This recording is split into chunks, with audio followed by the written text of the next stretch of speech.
Hello, ഞാൻ എല്ലാവരും എൻ്റെ വീഡിയോയിലേക്ക് സ്വാഗതം ചെയ്യുകയാണ്. ഇന്ന് ഞാനിവിടെ തയ്യാറാക്കാൻ വന്ന വിഭവം എന്ന് പറയുന്നത് ചക്ക വെച്ചൊരു ഷാർജ ഷേക്കാണ്. ചക്ക വെച്ച് ഷാർജ ഷേക്ക് എന്ന് പറയുമ്പോൾ ഒത്തിരി പഴുത്ത് പോകരുത്, മധുരം വയ്ക്കുന്ന പരുവേ ആകാവൂ. ഒത്തിരി പഴുത്ത് പോയാൽ കൂഴച്ചക്കയാണെങ്കിലും വരിക്കച്ചക്കയാണെങ്കിലും നൂല് വലിയാൻ സാധ്യതയുണ്ട്. അപ്പോൾ ഒരു മധുരം വെക്കുന്ന പരുവേ ആകാവൂ. ആ പരുവാണ് ഞാൻ എടുത്തിരിക്കുന്നത്. ഇനി നമുക്ക് അതിലേക്ക് പോകാം. അതിലേക്ക് ഞാൻ കശുവണ്ടി എടുത്തിട്ടുണ്ട്, കശുവണ്ടി കുറച്ച് എടുത്തിട്ടുണ്ട്, ഒരു ചോക്ലേറ്റും എടുത്തിട്ടുണ്ട്. അതങ്ങോട്ട് ഇടുക.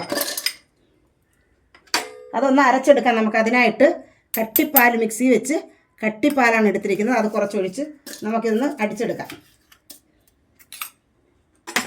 ഈ പരുവാകുമ്പോഴേക്കും നമ്മൾ ചക്ക ഇട്ട് കൊടുക്കാം. ഇനി ഇതിലേക്ക് കട്ടിപ്പാൽ ഒഴിച്ച് കൊടുക്കുവാണ് നമ്മൾ.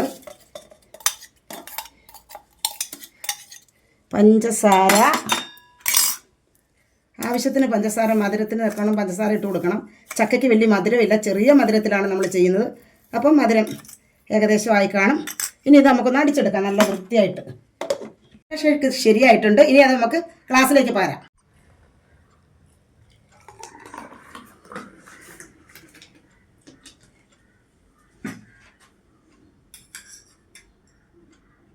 കശുവണ്ടി,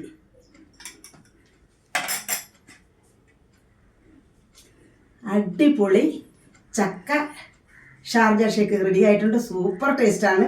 എല്ലാവരും ട്രൈ ചെയ്യണം.